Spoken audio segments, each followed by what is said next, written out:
Contact Entreprise est une association qui regroupe aujourd'hui 160 entreprises martiniquaises de tout secteur, de toute taille, de toute zone géographique. Contact Entreprise est une association qui a été créée davantage pour œuvrer dans la communication du monde de l'entreprise. Et en février 2009, il y a eu un mouvement en Martinique qui a révélé que l'entreprise était très mal perçue du grand public. Vous allez trouver des très petites, vous allez trouver des petites, vous allez trouver des moyennes, vous allez trouver des grandes au sein de Contact Entreprise. Ces gens-là viennent à Contact Entreprise parce que tous ces gens-là ont compris une chose, c'est qu'il fallait parler aujourd'hui de l'entreprise et que c'est un manque. La vie de l'entrepreneur, en Martinique comme ailleurs, se caractérise par un mot particulier qui s'appelle la prise de risque. C'est un mot qui est très significatif, c'est une discipline librement consentie qui est le cœur même de l'entreprise. Il n'y a pas de sécurité dans l'entreprise. Et le souhait de l'entrepreneur n'est pas, a priori, d'aller vers la sécurité. Il est d'aller vers un objectif, qui est un objectif économique, et qui, lui aussi, va provoquer un nouvel objectif, qui est la réalisation de soi-même.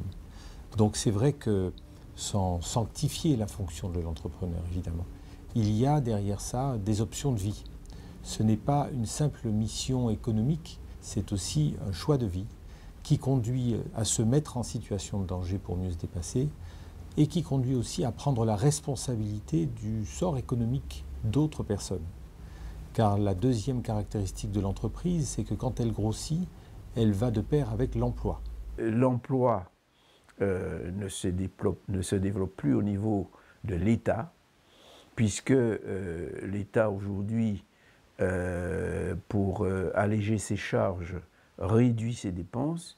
Et par exemple, la mesure qui est appliquée, c'est que lorsque deux fonctionnaires prennent leur retraite, on n'en remplace qu'un seul. Donc il n'y a plus de guerre de perspective au niveau de l'État et au niveau des grands services publics. Par conséquent, le seul secteur dans lequel les emplois peuvent être créés aujourd'hui, c'est le secteur de l'entreprise. L'ultramarin ne considère plus sa réussite sociale simplement à travers la fonction publique. Il a compris que pour pouvoir accéder à un autre niveau social, aussi avoir d'autres objectifs, il était important pour ceux qui en avaient la possibilité et les compétences de pouvoir entreprendre. L'entreprise a plusieurs dimensions. Elle a une dimension humaine, parce que c'est avant tout un lieu de vie. C'est un lieu où vivent des hommes et des femmes ensemble tous les jours, qui doivent affronter les aléas de leur métier. C'est aussi un lieu d'échange, de partage, d'entraide, parce que face aux difficultés, face aux opportunités, face aux challenges, il y a cet esprit d'entraide et esprit d'équipe. Et ce travail d'équipe, il existe en permanence. Donc c'est vraiment un lieu de vie qui nous semble important, à travers bien sûr des responsabilités de tout un chacun et des objectifs à atteindre.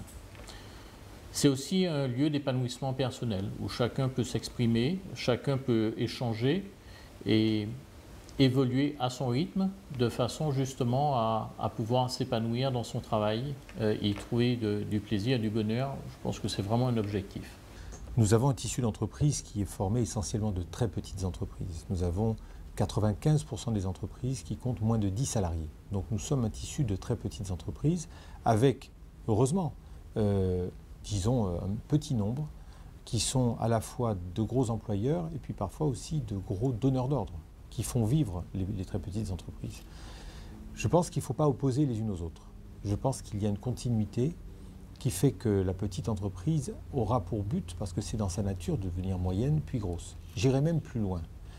La progression vient de plus loin que ça, parce que beaucoup de petites entreprises finalement sont animées par d'anciens salariés.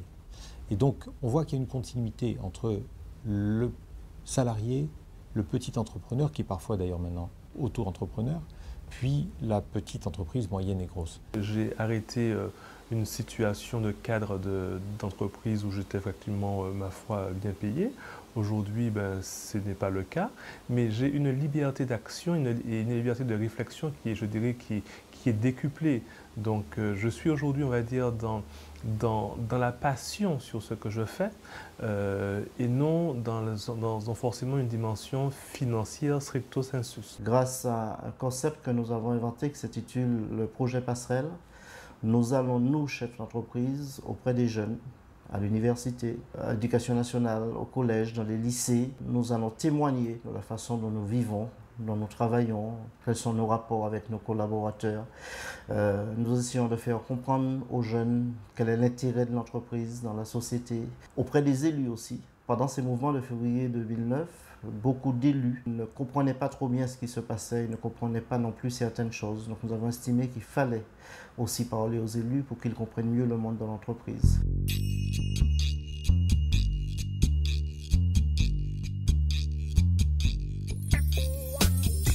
L'entreprise a une dimension sociale et qui est extrêmement importante. On parle souvent d'entreprise citoyenne. Alors, pourquoi une dimension sociale? Parce que c'est avant tout un lieu d'insertion où on reçoit des personnes qui sont soit au chômage ou qui ont des difficultés dans la vie. Et grâce à l'entreprise, elles peuvent trouver une stabilité. C'est un lieu de formation. L'entreprise reçoit régulièrement des stagiaires. L'entreprise embauche des contrats d'accès à l'emploi, d'apprentissage. C'est un lieu aussi de formation. Même en interne, dans les équipes qui sont en permanence dans l'entreprise, il existe des formations et ce qui permet là aussi une évolution de chacun et les collaborateurs peuvent progresser au sein même de l'entreprise. Par le simple fait d'exister, une entreprise participe au bien commun. Parce qu'il faut savoir que les entreprises payent des impôts et que ces impôts servent de manière importante à financer des programmes culturels, sportifs, et notamment les principaux programmes sportifs que vous voyez aujourd'hui en Martinique proviennent de financement des impôts des entreprises privées. Donc, en existant simplement, l'entreprise est au cœur de ce système.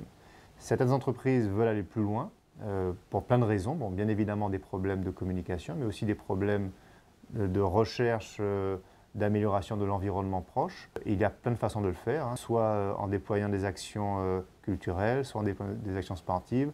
Bon, ça a été le cas des sponsors qu'on a pu convaincre, nous, autour du projet de la banane. On parle du marathon de la banane, mais on peut parler aussi du Tour des Yoles. Le Tour des Yoles, voilà un exemple très concret d'un événement essentiel pour notre pays, qui n'aurait pas pu exister une seconde si les entreprises privées n'y croyaient pas. Et si les entreprises privées ne prenaient pas des risques importants pour financer des yoles, participer au financement de ces opérations. Aux côtés, là pour le coup, des collectivités locales. C'est du donnant-donnant. Les entreprises nous donnent de l'argent. Il ne faut pas se faire d'illusions. Une manifestation comme le Tour de la Martinique ou comme toutes les manifestations que nous organisons, ça coûte de l'argent. C'est-à-dire que, alors c'est là que les choses vont et viennent, puisque les entreprises, pour organiser une manifestation comme le Tour de la Martinique, nous avons besoin de beaucoup de prestataires de services. Pour la sécurité, pour le transport, pour tout. Donc ce sont des prestataires de services qui sont payés. Donc ce sont des entreprises qui viennent gagner de l'argent sur le Tour de la Martinique. Les locations de bateaux, les locations de véhicules, les chambres d'hôtel, la restauration. Tout ça, ce sont des prestataires de services qui, sur cette manifestation, gagnent de l'argent. Mais également, il y a des entreprises qui nous apportent de l'argent en contrepartie de la publicité que nous leur donnons. Et c'est cet argent qui permet justement de mettre en place cette manifestation. C'est une espèce de cercle dans lequel l'entreprise est au milieu, l'entreprise se retrouve et la Martinique également.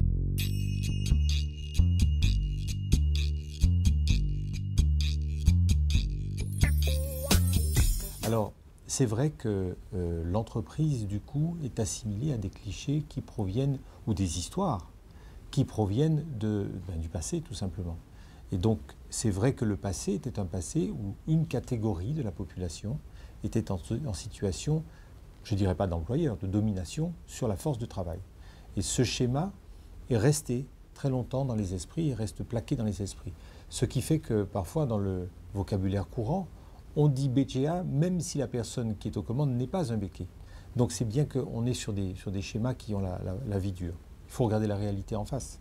La réalité, c'est que quelle que soit la communauté, les forces économiques s'exercent pour tout le monde de la même façon. Autrement dit, une entreprise, c'est quelque chose qui doit vivre, qui doit créer de la richesse, gagner un minimum d'argent, sinon elle ne vit pas, rémunérer ses actionnaires, il n'y a pas de honte à le dire, il faut le dire, et payer évidemment ses employés. Alors l'entrepreneur en 2010 en Martinique, en tout cas, puisque je vais parler de ce que je connais, n'est pas forcément un fils d'eux. Il faut, je pense, arrêter avec cette image d'entrepreneur égale béquet ou égale profiteur. C'est complètement faux aujourd'hui. Aujourd'hui, on a tout type d'entrepreneurs en Martinique. L'entreprise n'a pas de couleur, elle n'a pas de sexe. C'est une entreprise, c'est une entité juridique totalement à part. Ensuite, je pense qu'il faut vraiment faire de la pédagogie. Expliquer à la population que nous sommes sortis du schéma colonialiste où il y avait un maître, un géreur d'habitation et qu'il y avait des esclaves. Ce ne sont pas des personnes qui sont en train juste de comptabiliser le nombre d'euros qu'il y a sur leur compte. Le chef d'entreprise n'est pas quelqu'un qui fait travailler les autres et qui gagne sa vie en faisant travailler les autres. Je crois qu'en Martinique, les chefs d'entreprise sont des gens très impliqués dans l'activité de leur entreprise, travailler 50 heures par semaine, continuer à réfléchir à son entreprise lorsqu'on est rentré à la maison, prendre peu de vacances, s'arrêter 4 semaines au lieu de 4 mois requis lorsqu'on est enceinte et qu'on fait des enfants. C'est mon cas quand on est une femme.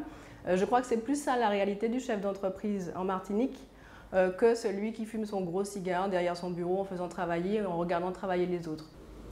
En France, je crois malheureusement encore que gagner de l'argent, c'est tabou. Mais il faut gagner de l'argent si on veut continuer de toute façon à développer un pays, à développer d'abord ses propres affaires. Et par conséquent, ce serait dangereux de faire croire aux salariés que quand une entreprise génère du bénéfice, qu'il faut absolument qu'elle redistribue de l'argent. Ce qui distingue l'entreprise de la coopérative, c'est qu'il n'y a pas 2 partenaires, mais il y a 3 partenaires. Il y a l'actionnaire, le propriétaire de l'entreprise, il y a la force de travail, et puis il y a l'entreprise elle-même. Et les 3 sont au rendez-vous du partage de ce qu'on appelle la valeur ajoutée, c'est-à-dire de la richesse créée. L'entreprise doit avoir une partie de cette richesse créée, parce que c'est à partir de cela qu'elle peut conduire sa croissance. Or, si elle ne conduit pas sa croissance, elle va mourir. Et les 2 autres partenaires vont mourir avec elle. Et donc, non, l'entreprise ne peut pas et ne doit pas redistribuer l'ensemble de ce qu'elle gagne. Elle doit conserver une partie de ce qu'elle gagne pour elle-même. Il y a un reste. À ce moment-là, effectivement, il faut trouver la bonne mesure entre ce qui doit revenir aux collaborateurs et ce qui doit revenir à l'actionnaire. Le profit ne doit pas être quelque chose de honteux, c'est le résultat d'un effort de production, d'un effort d'initiative, d'une prise de risque, et l'ensemble de ces choses-là doivent devenir des valeurs nobles. À partir du moment où le salarié a en main les cartes, mais les vraies cartes, il est capable de comprendre la logique du chef d'entreprise, même si elle est difficile. Même si quelquefois, il a mené des actions qui peuvent être difficiles. Mais si c'est compris, si c'est ouvert, si c'est transparent, je pense que les choses peuvent se faire de manière plus aisée, en tout cas. Peut-être que nous avions une vision tous en Martinique assez péjorative du monde de l'entreprise, avec tout ce passé que nous traînons, tous ces non-dits, toutes ces difficultés de communication. Mais il est clair que l'entreprise, si elle veut perdurer sur le territoire, devra faire avec la population telle qu'elle est. Mais maintenant, si la population n'est pas prête en termes de compétences à mettre sur le marché, l'entreprise se doit, à mon avis, en tant qu'acteur social et acteur de développement, de permettre à ceux qui souhaitent travailler de monter en compétences, mais d'avoir des compétences adaptées à la réalité des besoins. C'est-à-dire permettre aux jeunes d'aller vers des choix qui correspondent aux possibles en termes d'insertion, des choix dignes aussi, des choix où le jeune sait que sa place dans l'entreprise, c'est une place en tant qu'acteur, pas une place en tant que victime, pas une place en tant qu'exploité, une place en tant que partenaire. Et c'est pour cela que l'école, qui fonctionne aussi avec des réseaux de partenariat, y compris le jeune comme partenaire, est un laboratoire permettant de voir ce qu'on peut faire ensemble.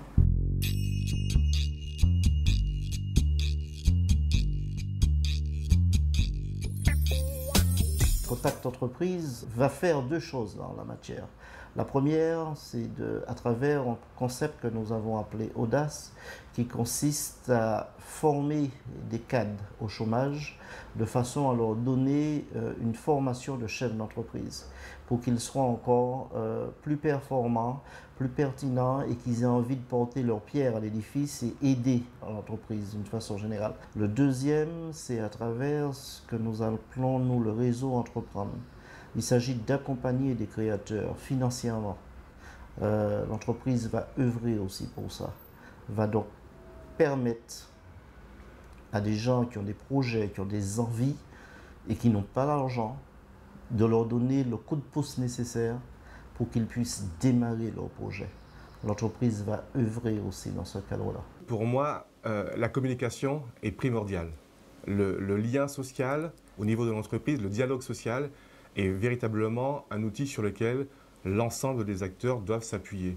Le partenariat que nous avons signé avec Contact Entreprise a pour objectif véritablement de tisser une passerelle entre l'Hexagone et l'Outre-mer. Nous avons énormément à échanger sur différents points.